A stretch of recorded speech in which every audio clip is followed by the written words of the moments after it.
Hey there, Chris at A to B here. Been getting a lot of requests for starting into the 54 International, so you want to hit the subscribe button and the notification bell, and we'll start getting into the brakes here. Got it up on the lift. We're going to try to start getting the, I'm going to start with the rear brakes. We're just going to jump in and be brave. So I have to apologize for my poor camera action here, trying to do this by myself today. Wife's got other plans for this afternoon, so I'm on my own with this. So let me try here.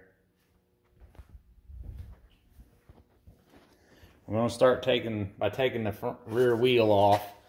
One thing to remember on these old vehicles from the 50s, and actually Chryslers up into the 70s, this is the driver's side of the truck. So the left rear wheel and the left front wheel, as you're sitting in the driver's seat, have left-hand lug nuts. So if you've never been into one of these vehicles before, just bought your first older vehicle, be aware before you start twisting on the lug nuts, or anybody at a tire shop starts twisting on the lug nuts, make sure that you know that they could be left-handed thread if nobody has messed with it. That means the lug nuts will actually come off backwards. Let me see if I can show you. Typically the studs will be stamped with an L in them if they are still left-handed thread. That one's kind of full of paint, can't read it, but that one's a really clear L. So is that one, so is that one. So we definitely still have left-handed lug nuts on this truck. Didn't expect anybody would have changed anything. So let me see if I can set the camera down here and try to get this all working. I have not had anything here apart, and we're going to start with one of the hardest ones because this is what is called a full floating axle. This is a floating axle. The wheel bearings, there's two big bearings inside here that actually support the weight of the truck and the load, and the axle out here is just driving the hub. It's not carrying any weight. So let's start trying to take this apart here and see what we find.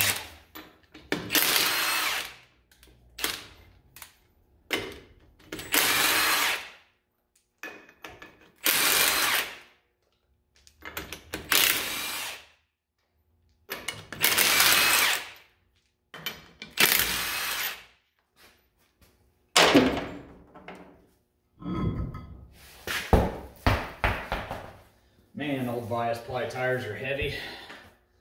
Let me go grab a bucket real quick because we're probably going to get a bunch of foul smelling grease.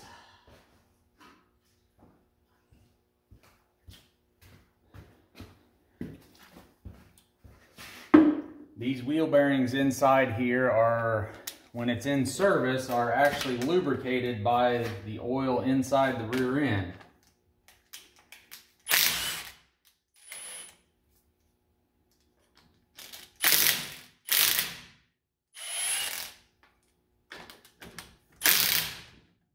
Almost doubt anything here has ever been apart. Most of the stuff I've found on this truck has not been apart.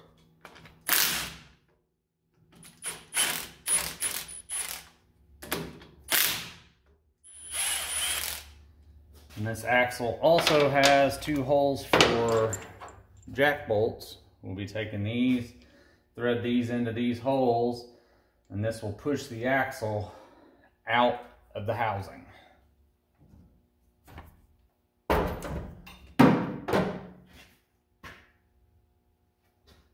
Guess we don't need them. It's going to come apart. And there's the stinky gear oil.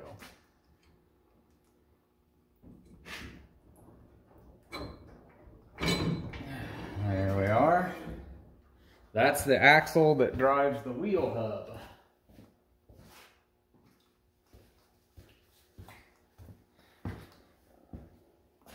I am surprised the gear oil in there is that much of a liquid. Typically gear oil turns into real nasty honey type consistency, and they sit. Here's another thing with old axles on older vehicles. They have extremely coarse splines. These splines right here are very coarse. Automotive engineering didn't know yet that these need to be finer.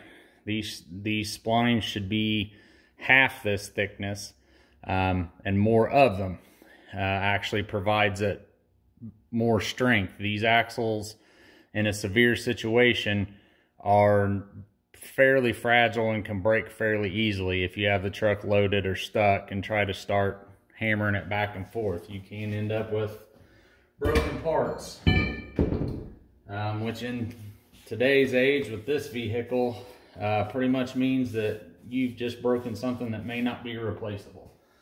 So it's a good idea to stay careful with these. Let me grab a hammer and a screwdriver to take the lock nuts out.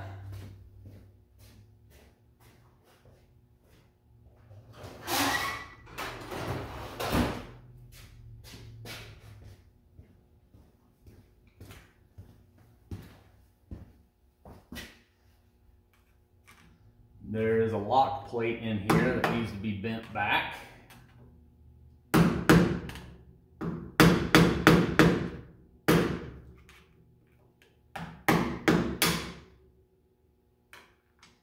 Somebody has been in here before because this nut is boogered up.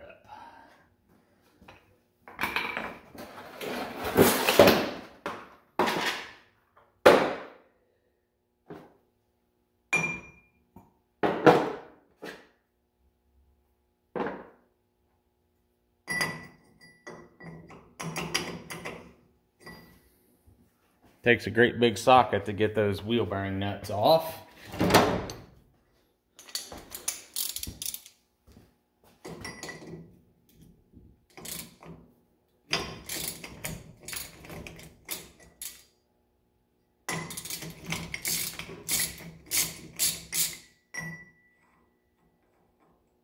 That's the outer lock nut right there.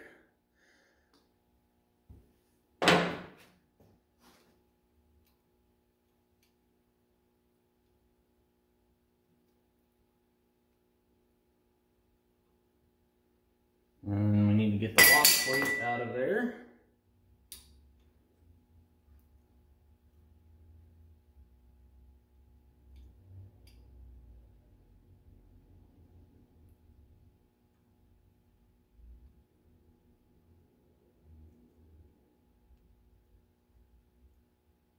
Should have brought a pick to do this with. You may get just a second, grab another tool.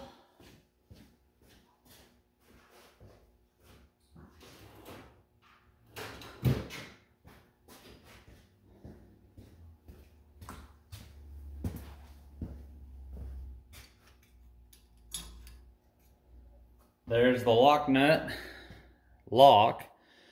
The back side of it is made so it fits over the inside nut, and then you fold those tabs back over the outside nut and it keeps everything from turning.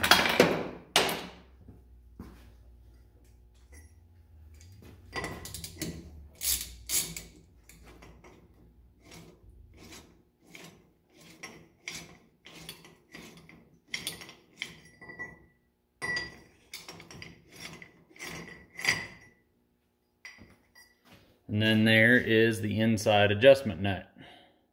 That's what actually sets the load on the wheel bearings.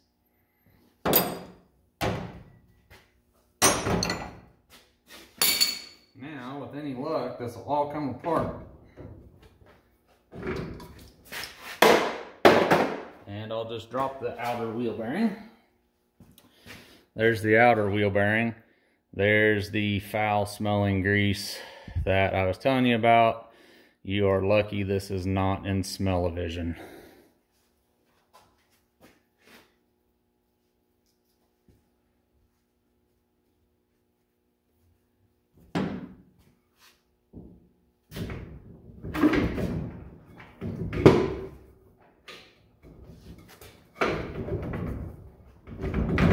There we go.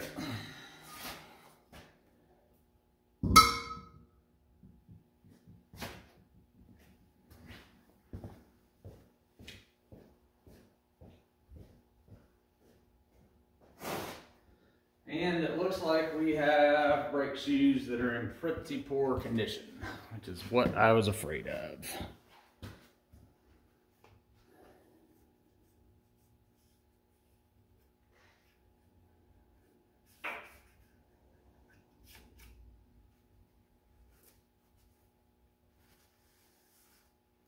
Looks like the spiders have been busy in there. Now, let me see if I can bring you folks along and we'll see if I can show you what I'm talking about here. The rear brake shoe has absolutely had it. It's done. But the inside of the brake drum, while not in the best of shape, isn't horrible. We'll probably have to try to reuse it because these brake drums are not replaceable. They are a complete oddball and they're not available new or hardly even used. So let's start taking some of this apart here, taking the brakes off. We'll see what the wheel cylinder looks like. I'm gonna try to rebuild these wheel cylinders.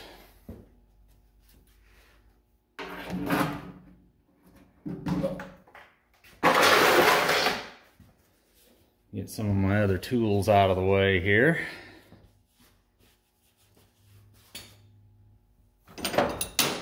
Sorry for blocking the view. Should have laid my tools on the other side, but first time doing this single-handed. We'll take the return springs off. We'll lay them wherever we can find a place to lay them for now, because they're not going to be going back on today.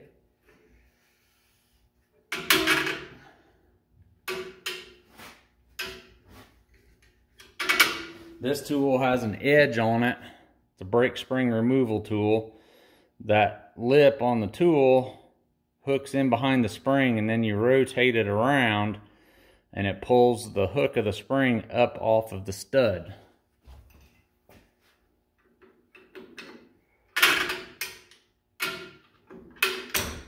Like that.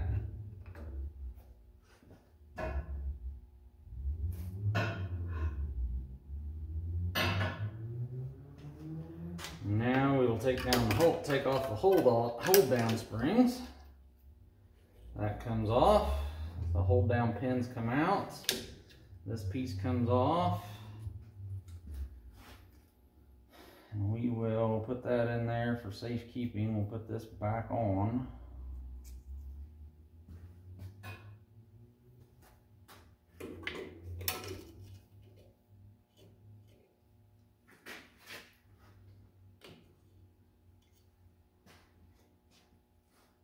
This back together just like the other one,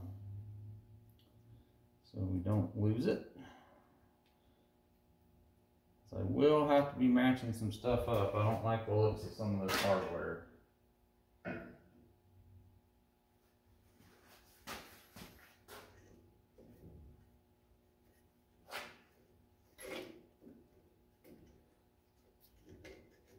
I'm out of there. There we go.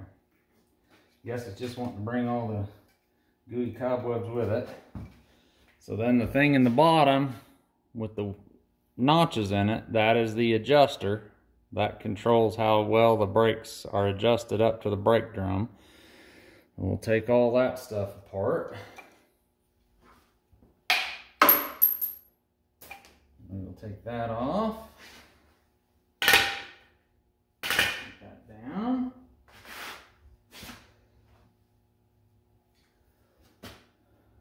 We'll have to heat those adjusters with the torch most likely to get them broke loose. Been a day or two since those returned.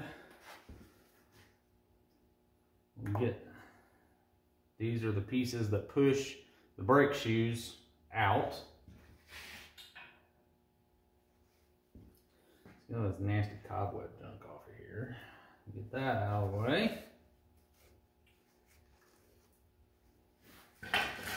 We'll pull these boots off of the wheel cylinder ends. These are what keeps the dirt out of the wheel cylinders. Keeps the brake dust out of them. Grab my screwdriver here. Pop the hold down washer off so we don't lose it later. As soon as you trust it to be stuck on there and not going anywhere is about the time it falls off, and then it's gone. A lot of the brake parts in this truck, like I said, are not replaceable very easily or very cheaply. So we've got to be careful and reuse when we can. Obviously, I won't put stuff on the road that's not safe, but we don't want to have to go after trying to replace stuff we don't necessarily have to replace either.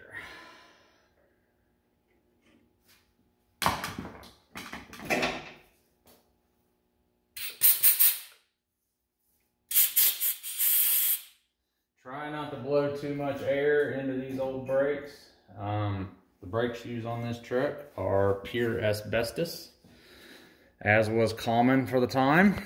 Now, I'll show you inside the wheel cylinder. We have to get those out. Those little things in the center there. We have to get those out to where we can get to the rubber portion of the wheel cylinder. The rubber seal portion of the wheel cylinder. That can be troublesome on these because of the rust and crust. So, let me go get a pair of pliers that expand, and we'll see what we can do.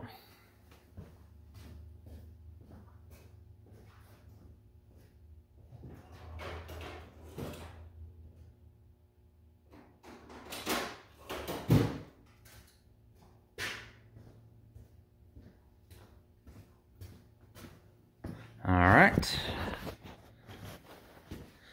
these are just regular snap ring pliers, and for external snap rings, let's see if they will do us any good at trying to pull these pistons out. And I don't think so. Alright, hold on just a second. I'll have to back up and see what else we can do here.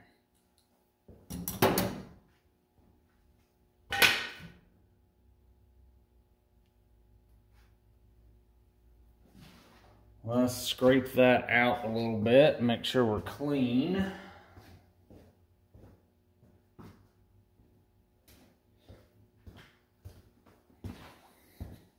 As clean as we can be anyway. Let's scrape the rust and stuff out of here.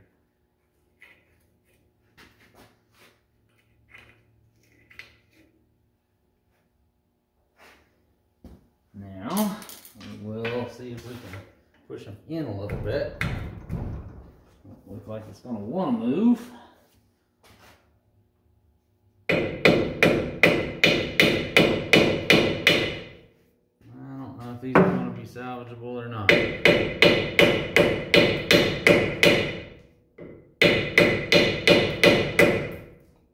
Those are pretty rusted in there.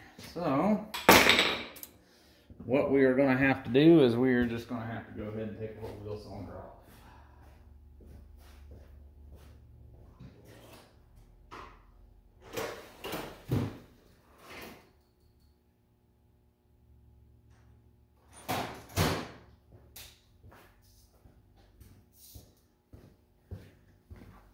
I will be making new brake lines for the axle, so I will be just back here behind where that brake line goes in there, right there.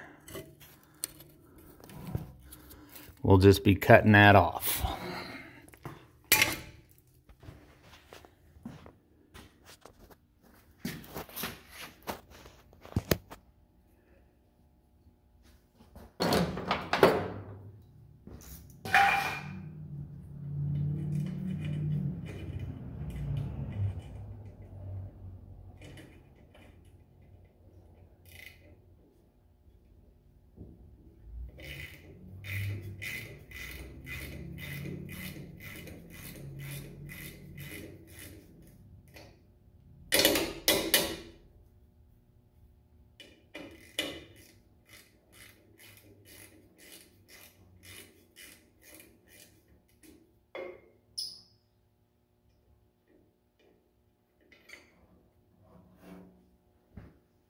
that. The bleeder screw came out of it, surprisingly enough.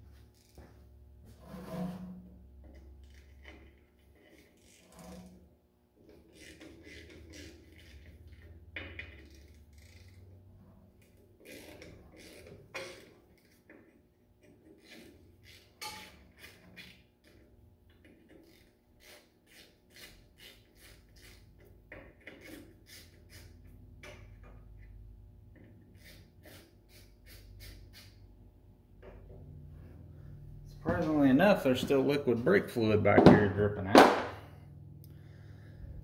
So now we will take the screwdriver and try to pry the wheel cylinder off. And I think we're going to need something just a little bit heavier duty. It is not coming out of there very easy.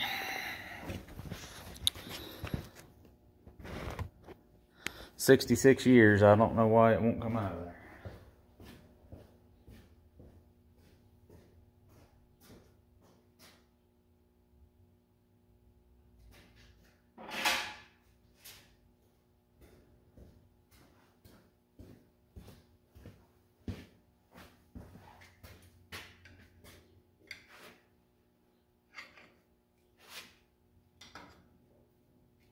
There we go. She's starting to move.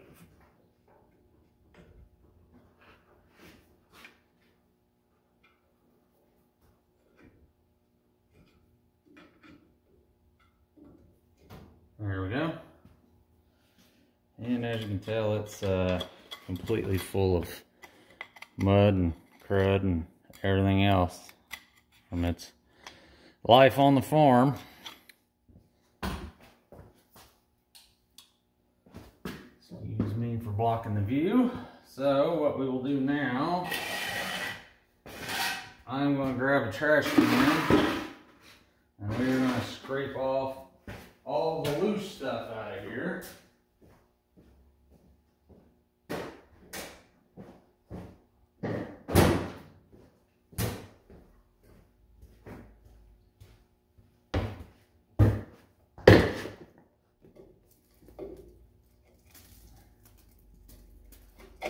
Now we got to get all these years of leaky grease and farm crud out of here.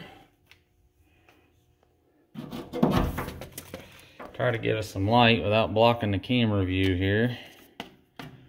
Not real easy.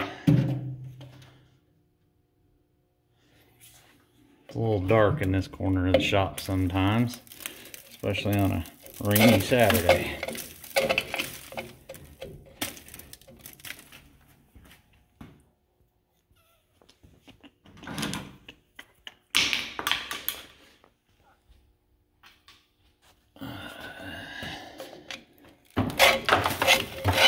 There we go.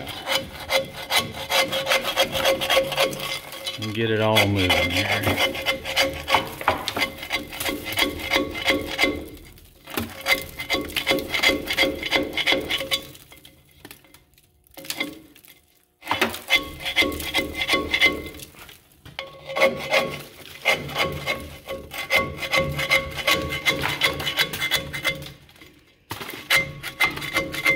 That stuff is packed in there.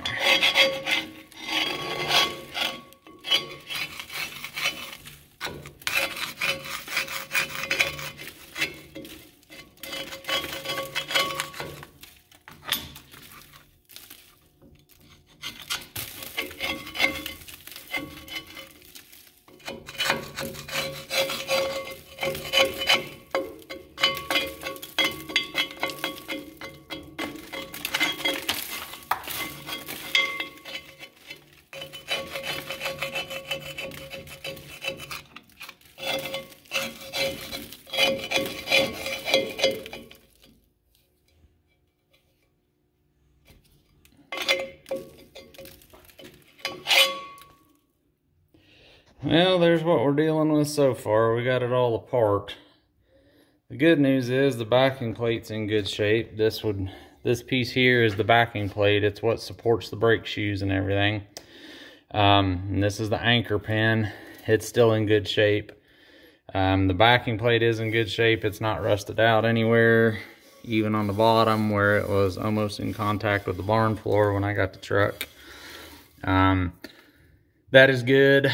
I wanted to do this side first because due to the way the truck was sitting in the barn and sitting so low on flat tires, I was worried that this one was going to be the worst. So I hope that's true when we take the other side apart. But for now, and there's the drum and the mess I'm making on the floor with all the stinky grease coming out. So anyway, we'll see what we can do with this. We'll have to try to procure some parts because, as I said, this brake shoe that was on the rear, get a better view of it now, it is completely done. I don't know what's happened there, but it was bad and it's coming apart. So anyway, we will see what we can do. Just remember to hit the subscribe button and click the notification bell for when we upload new videos. Hope to be uploading a video here real soon also about rebuilding the master cylinder. So anyway, thanks for watching.